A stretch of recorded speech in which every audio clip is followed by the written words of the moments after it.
संत कबीर महाराज. संत कबीर महाराज यांचे संपूर्ण जीवनचरित्रे आपण आजच्या या व्हिडिओमध्ये पाहणार आहोत. भारत ही ऋषीमुनींची संतांची भूमी म्हणून ओळखली जाते.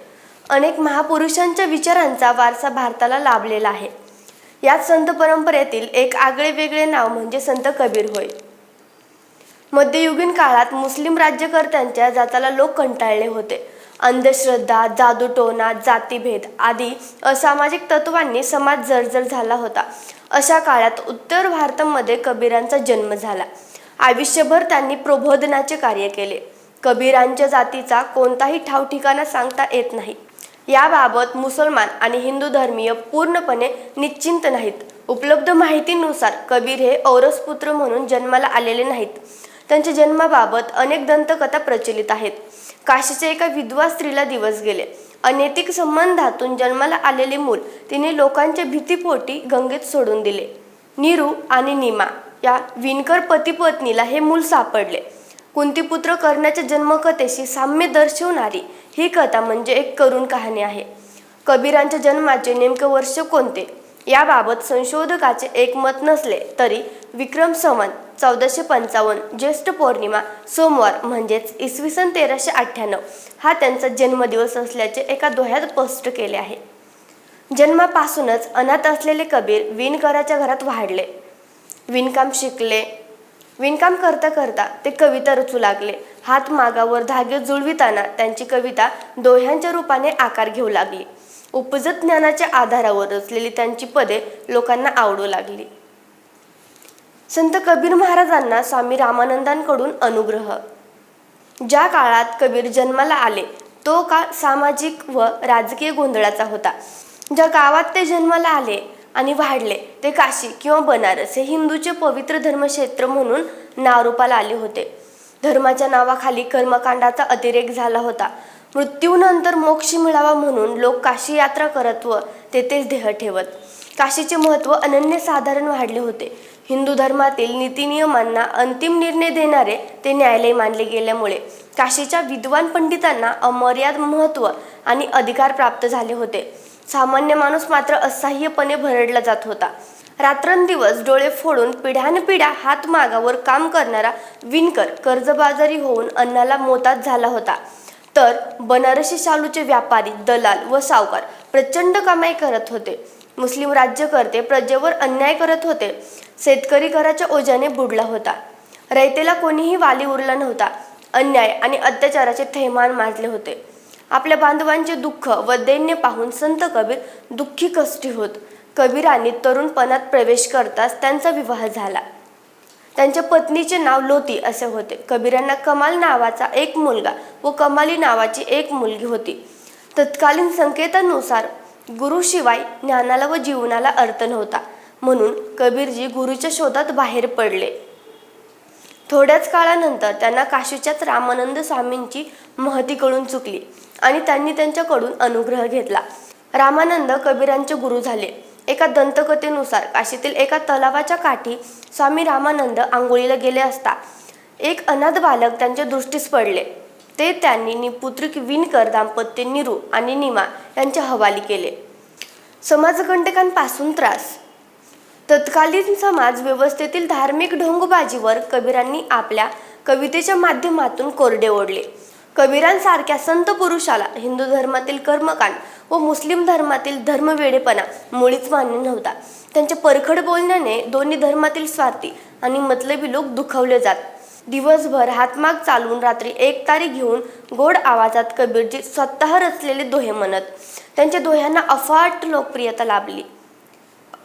पांघरुणी आकाश जग शांत झोपले आहे, घेऊनी एक तारी गातो कबीर दोहे. लोकांना शहाणे करण्यासाठी दोहे रचून ते प्रबोधन करत. समाजातील हिंसा, प्राण्यांची हत्या किंवा मूर्तीपूजा या गोष्टी त्यांना मान्य नव्हत्या. या गोष्टींच्या विरोधात त्यांनी आवाज उठवला. उच्च नीच व गरीब श्रीमंत असा भेद करून स्वार्थी व मतलबी लोक परमेश्वराचा अवमान करत असल्याचे त्यांनी स्पष्टपणे सांगितले. कबीर लोकांना सन्मार्गाचा उपदेश करत, नैतिक आचरण करण्याचे आवाहन करत. कबीरजींच्या या साध्या सोप्या तत्वज्ञानामुळे लोक त्यांचा आदर करू लागले. आपल्या कवितेतून कबीरजींनी धर्मांध व धर्ममार्तांड लोकांवर आसूड ओढले. जातीभेदाचा निषेध नोंदवत कोणीही उच्च नीच नसल्याचे आवर्जून प्रतिपादन केले. परिणामी धर्माचे ठेकेदार चिडले. दिल्लीचा तत्कालीन सुलतान सिकंदर मोदीकडे हिंदू व मुस्लिम धर्मातील समाजकंटकांनी कबीरांच्या विरोधात तक्रारी केल्या. कबीरांचे मानवतावादी विचार व बहुजनांचे शोषण बंद व्हावे म्हणून त्यांनी चालवलेले प्रबोधन यामुळे त्यांना हत्तीचे पाय देण्याचा हुकूम बादशहाने दिला. परंतु परमेश्वर ज्याचा पाठीराखा असतो ते संत कबीर या संकटातून सही सलामत सुटले. उलट बादशहाने कबीरांचा सत्कार करून त्यांचे मोठेपण मान्य केले. कबीरपंथी तत्वज्ञानाचा प्रसार व प्रचार. कबीरांचा जो छळ झाला त्याचे मुख्य कारण म्हणजे त्यांनी धर्माचा मुलामा लावलेल्या अनेक चुकीच्या कल्पनांचा बुरखा फाडला. दोहा हा एक नवा काव्य प्रकार त्यांनी रूढ केला. दोह्यांमधून त्यांनी अनेक रूढी सामाजिक संकल्पनांना धक्का दिला. संन्यास घेऊन व अंगावरील कपड्यांचा त्याग करून जर देव प्राप्त होत असेल तर सारी जनावरे स्वर्गात गेली असती. ब्रह्मचार्य व्रताचे पालन करून स्वर्गाची प्राप्ती झाली असती तर सारेच षंड नपुंसक लोक स्वर्गात पहिल्या रांगेत जाऊन बसले असते. डोक्यावरील केस काढल्याने स्वर्गप्राप्ती शक्य असती तर साऱ्या मेंढ्या देवाकडे गेल्या असत्या. असे अनेक तर्कशुद्ध प्रश्न त्यांनी आपल्या दोह्यांतून विचारले आहेत. हिंदू कहो तो मैं नहीं, मुसलमान भी नहीं, पाच तत्व का पुतला खेले नाही. मी हिंदू आणि मुसलमानही नाही, मी केवळ पंचतत्वाची मूर्ती आहे व त्या ठिकाणी परमेश्वर अस्तित्वात आहे. अत्यंत सोप्या रसाळ गोड भाषेत दैनंदिन जीवनातील अनुभवांचा रूपकासारखा वापर करून त्यांनी दोहे रचले. म्हणूनच लोकांना त्यांचे लेखन भावले. अत्यंत साध्या सोप्या पद्धतीने त्यांनी लोकांना सन्मार्ग दाखवला. प्रभू रामचंद्र हे कबीरांचे आराध्य दैवत होते. एक वाणी एक पत्नी मर्यादा पुरुषोत्तम रामप्रभू त्यांना प्रिय होते. त्यांच्या कवितेत त्यांनी अनेक ठिकाणी रामाला आळविले आहे. 15व्या शतकाच्या पूर्वार्धात कबीरांनी जे विचार मांडले ते खरोखरच क्रांतिकारक म्हणायला पाहिजेत.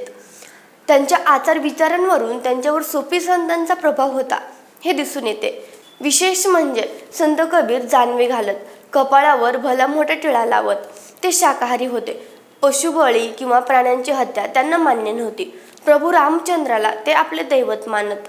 आयुष्यभर कबीरांनी ना हिंदू ना मुसलमान अशा मध्यम मार्गाचा प्रसार केला. मानवता हा त्यांचा धर्म होता. त्यांनी मानवतावादी तत्वज्ञान मांडले. त्यांच्या विचारांना अनुसरून जो संप्रदाय मोठ्या प्रमाणावर वाढला तो संप्रदाय कबीरपंथ म्हणून पुढे नावारूपाला आला. कबीरांचे दोहे म्हणजे या कबीरपंथाचा धर्मग्रंथ होय. हिंदू लोक काशी या धर्मक्षेत्री मृत्यू यावा म्हणून वृद्धाप्य काळात काशीला जाऊन त्या ठिकाणी वास्तव्य करतात. मात्र संत कबीर या अंधश्रद्धेला छेद देण्यासाठी मृत्यूपूर्वी मुद्दामहून काशी सोडून जवळच असलेल्या मगहर या गावी गेले आणि त्या ठिकाणीच त्यांचा मृत्यू झाला. मृत्यूपूर्वी एका दोह्यात ते लिहितात, क्या काशी क्या उसर मगहर, राम हृदय बस मोठा, जो काशी तन तैजे कबीर, राम कोण निहोरा. मर्यादा पुरुषोत्तम राम प्रभूंचा माझ्या हृदयात वास असताना मी काशी काय किंवा मगहर काय, कोठेही मेलो तरी काय मला काय फरक पडणार आहे. कबीरांना जिवंतपणी अनेक संकटांना तोंड द्यावे लागले. समाजकंटकांनी त्यांचा अनन्वित छळ केला.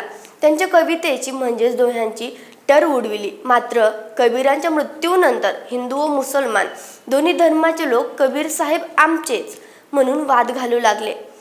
मुसलमान म्हणाले कबीर आमचे आहेत, तर हिंदूंनी कबीरांवर दावा सांगितला. त्यांचा अंत्यविधी कसा करावा म्हणून वाद झाला.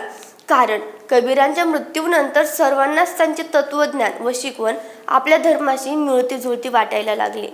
कबीरांच्या अंत्यविधी प्रसंगी हिंदू मुसलमानांच्या वादात कबीरांचे पार्थिव शव अदृश्य होऊन त्या ठिकाणी सुंदर सुवासिक फुले येऊन पडले असे म्हणतात.